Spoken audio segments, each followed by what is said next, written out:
ધાણેદાર અને કંદોઈની દુકાન જેવો જ મોહનથાળ બનાવવા માટે મેં આ કરકરો ચણાનો લોટ લીધો છે અને વજનમાં 250 ગ્રામ છે। તો સૌથી પહેલાં આપણે આ લોટમાં દાબો દેવાનો છે, એ પ્રોસેસ ખૂબ જ જરૂરી હોય છે। તો દાબો દેવા માટે મેં અહીંયા 4 ચમચી દૂધ અને 4 ચમચી દેશી ઘીને મિક્સ કરી લીધું છે। એનાથી આપણે આને દાબો દેવાનો છે। આ પ્રોસેસ જરૂરથી કરવી, એનાથી જ મોહનથાળ દાણેદાર બને છે। તો થોડું થોડું આપણે આમાં એડ કરતા જવાનું છે અને મિક્સ કરતા જઈશું। એકસાથે બધું નહીં નાખી દઈએ, અડધું અડધું આપણે નાખતા જઈશું અને હાથેથી આને મિક્સ કરતા જવાનું છે। અને આ એકદમ બધા લોટમાં એકદમ સરસ રીતે મિક્સ થઈ જાય એ રીતે હાથેથી ઘસીને મિક્સ કરવાનું છે। એક એક દાણા ઉપર સરસ દૂધ અને ઘીનું મોણ લાગી જવું જોઈએ।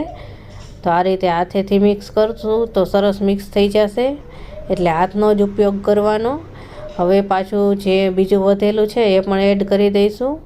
આ બધું જ આપણે આમાં એડ કરવાનું છે, પણ થોડું થોડું કરીને એડ કરશું, એકસાથે બધું નહીં નાખી દેવાનું, અડધું અડધું એડ કરશું તો સરસ રીતે આમાં આપણે મિક્સ કરી શકશું।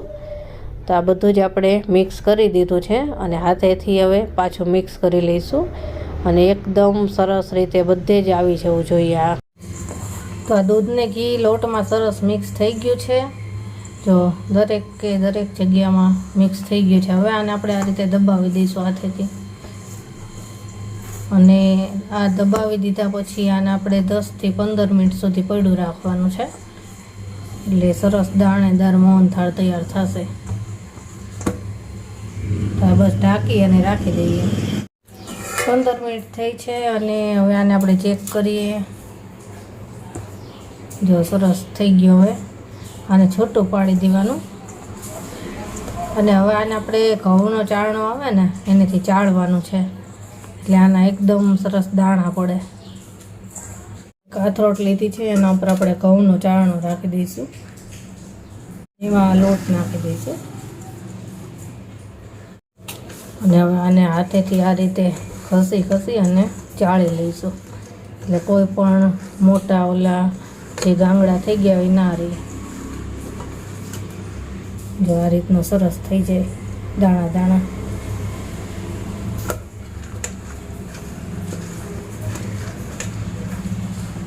તો આ બધો લોટ ચાળી લીધો છે અને એકદમ દાણેદાર લોટ થઈ ગયો છે। હવે આને ઘીમાં શેકવાનો છે, તો શેકી લઈએ। અમે 250 ગ્રામ દેશી ઘી લીધું છે અને આ ઘરનું બનાવેલું જ છે।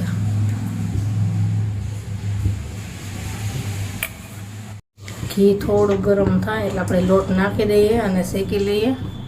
ઘી ગરમ થઈ ગયું છે, હવે લોટ નાખી દઈએ।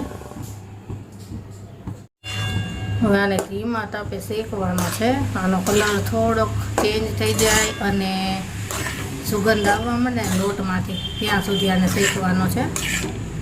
થોડું ઘી મિક્સ થઈ જશે એટલે ઢીલું પડશે, અને જો વધારે ઘીની જરૂર પડે તો નાખતું જવાનું, એટલે આપણે જરૂર પડશે તો નાખશું। એકદમ દાણેદાર થયું છે।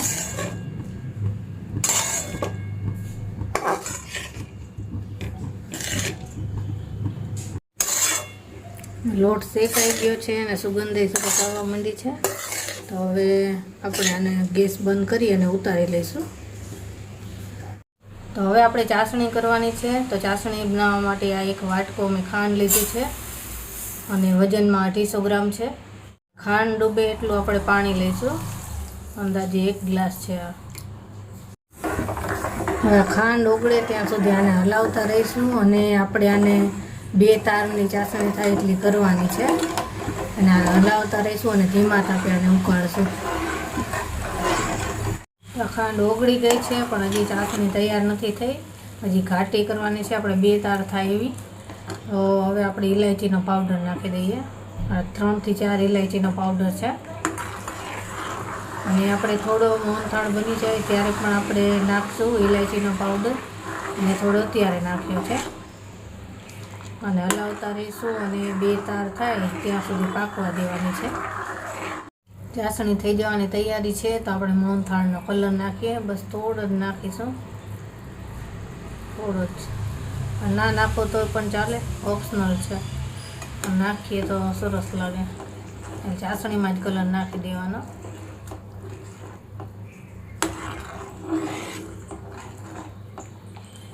હજી થોડો નાખીએ.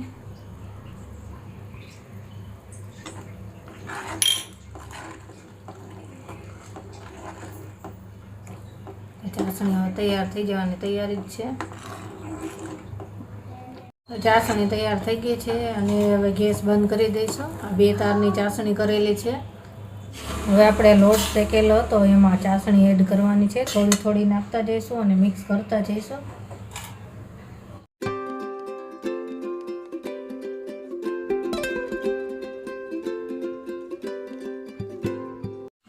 આ ગરમ ગરમ ચાસણી હોય ત્યારે જ આમાં નાખી દેવી અને મિક્સ કરી લેવાની.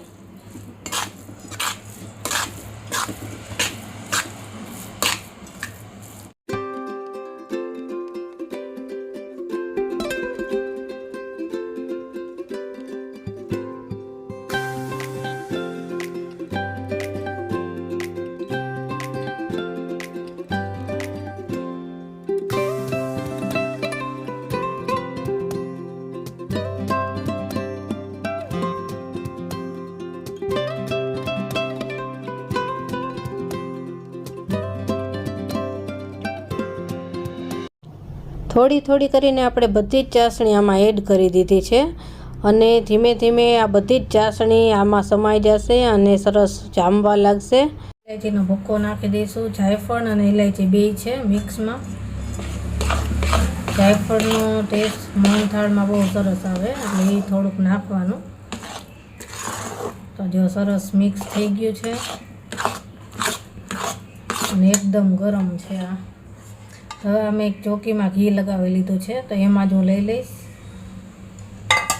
ગરમ ગરમ હોય ત્યારે જ એમાં નાખી દેવાનું અને આને પછી જામતા 4 થી 5 કલાક થાય પછી સરસ એકદમ પીસ પડે એવો જામી જશે.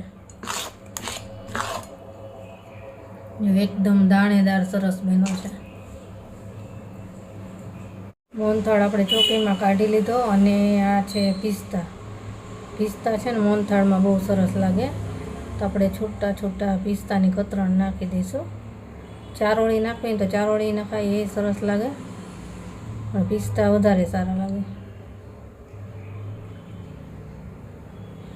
આપણે પિસ્તા પણ નાખી દીધા અને જો એકદમ સરસ લાગે છે.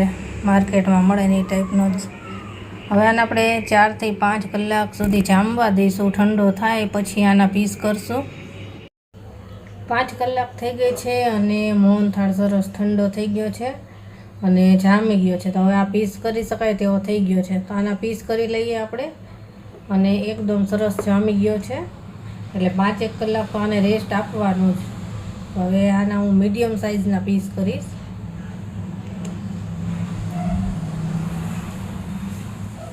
જો એકદમ સોફ્ટ અને સરસ થયો છે. પીસ પણ સરસ પડે છે.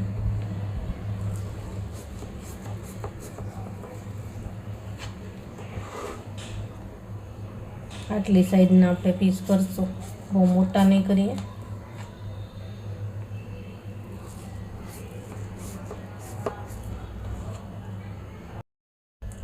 તો મોહનથાળનું આપણે કટિંગ કરી લીધું અને પહેલાં 2 પીસ આપણે કાઢી લીધા છે કારણ કે આ કાઢતા ફાવે.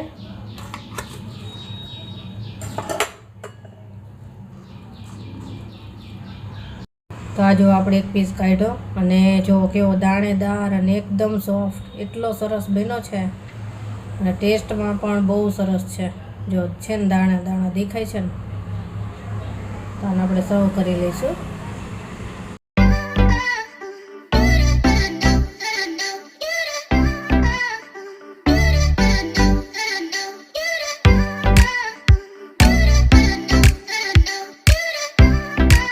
તો આપણો આ એકદમ સરસ અને દાણેદાર મોહનથાળ બનીને તૈયાર છે. જો કેવા સરસ એકદમ દાણે દાણા છૂટા દેખાય છે. સરસ દાણેદાર મોહનથાળ થયો છે. તો જો તમને મારી આ રેસીપી પસંદ આવી હોય તો મારી ચેનલને લાઇક, શેર અને સબસ્ક્રાઈબ જરૂરથી કરી દેજો અને બાજુમાં આપેલ બેલ આઇકોન પણ દબાવજો જેથી કરીને મારી કોઈ પણ નવી રેસીપી આવે તો તમારા સુધી સૌથી પહેલાં પહોંચે. અને કમેન્ટ કરવાનું ભૂલતા નહીં કે તમને મારી રેસીપી કેવી લાગી. સારું, ચાલો ફરી મળીશું નવી રેસીપી સાથે. બાય.